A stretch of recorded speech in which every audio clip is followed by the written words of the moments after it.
everyone and welcome back to my channel. For today's video I've got another flip through of a folio journal that I made. This was part of a design team project for ArtHouseWhimsy, and I will list all the kits that I've used down below into the description. So yeah, without further ado, let's get started with the flip through. Now I did measure it. It is 7 inches wide by 10.5 inches tall, and the spine is 2.5 inches. But in centimeters, that is 18 centimeters wide by 27 high, and the spine will be 6 centimeters. So it is a pretty big one. And I've never done a big size like this before, so it was a bit tricky here and there, but I managed to make something nice. So let's go to the spine first. So I've used some of that blackout paper. I've used this all throughout, and this is from Tim Holtz. And then I've used all kinds of ephemera bits from the kits. And then this is the back. And this cover was from a very old vintage book that I just loved, and I thought it really fitted the rest of the journal. So let's go inside.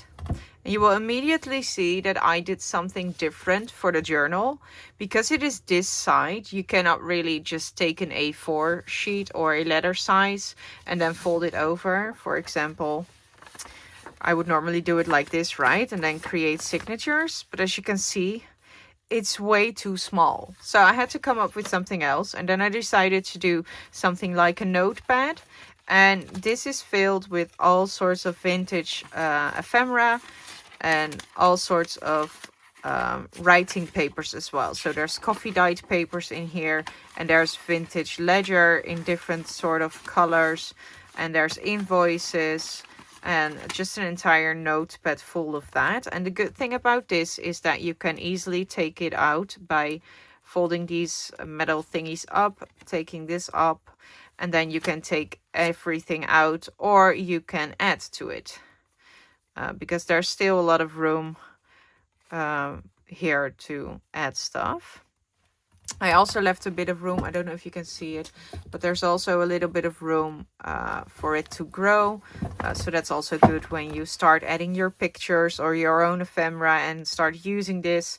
Yeah, it's good to know that you have a little bit of room for it to grow. Now let's go to the folio bit. This is a pocket, and I've used vellum throughout the entire journal.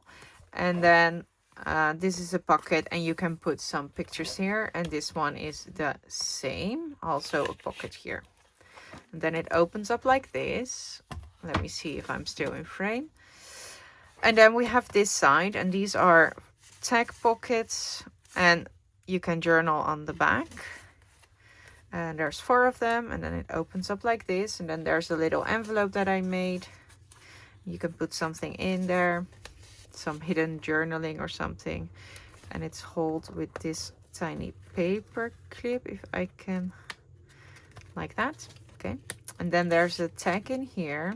This is Tim Holtz. And then this is a vintage card that I liked. Then it opens up again. And then we have some vintage pictures here. These are genuine ones. And then there's a picture here of a pocket here. And then this is also a pocket. And obviously you can also put something inside of the vellum pocket. And then I think I'm just gonna steal this.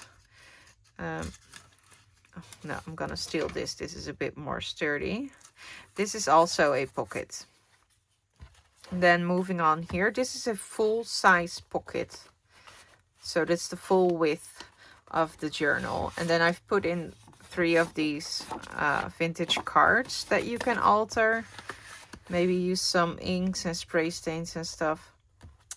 And then there's some vintage items in here. So this is a triple pocket. So 1, 2, and 3. And there's some vintage papers in here as well.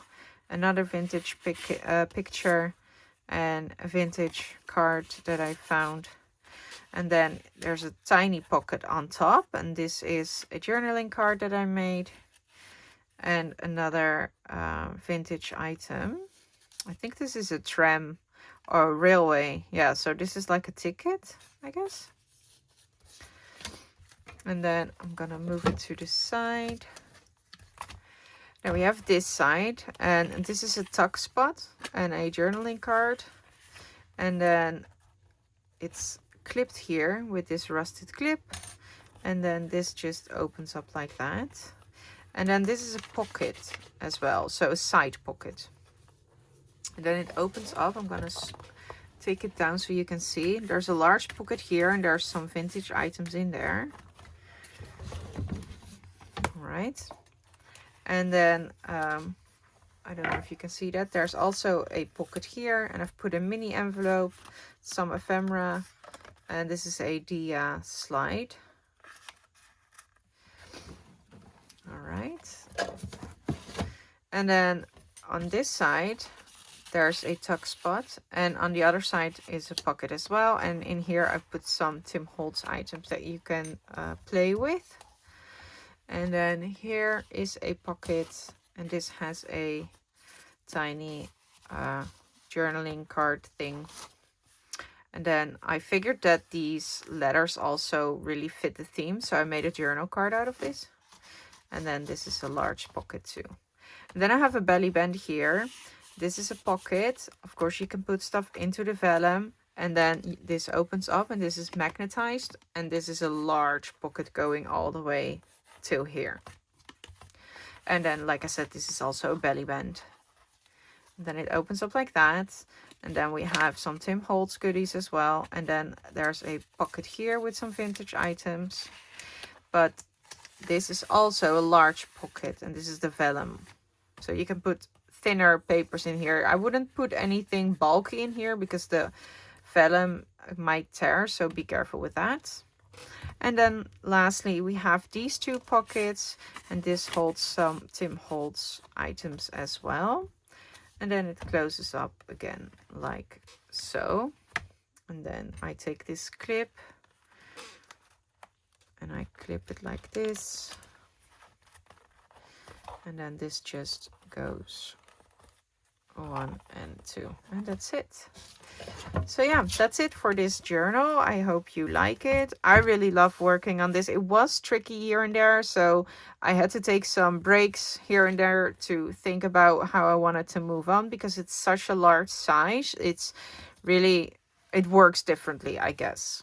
But I think I managed to make something cool out of it, and I really, really love how it turned out. I love the grunginess, and I hope you like it too.